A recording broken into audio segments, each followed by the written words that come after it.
మరి 2023-24లో భారతదేశానికి ఆకర్షించినటువంటి పెట్టుబడులు ఎంత అంటే $45.8 బిలియన్ అండి. అయితే ఇది ఏ సంవత్సరానికంటే 2023-24కు సంబంధించింది. 2023-24లో వచ్చింది. అయితే ఇక్కడ మీరు ఇంకో పాయింట్ కూడా గుర్తుపెట్టుకోవచ్చునమ్మా. ఆప్షన్ 3 ఉంది కదా, ఈ ఆప్షన్ 3 వచ్చేసి 2022-23. అయితే కొన్ని సందర్భాల్లో మనకు అడగవచ్చునండి.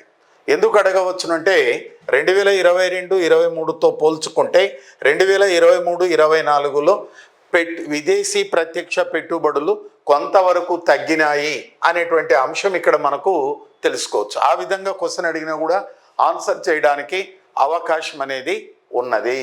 సో కాబట్టి ఇలాంటి అంశాలు మీరు గుర్తుపెట్టుకోవచ్చు. రైట్.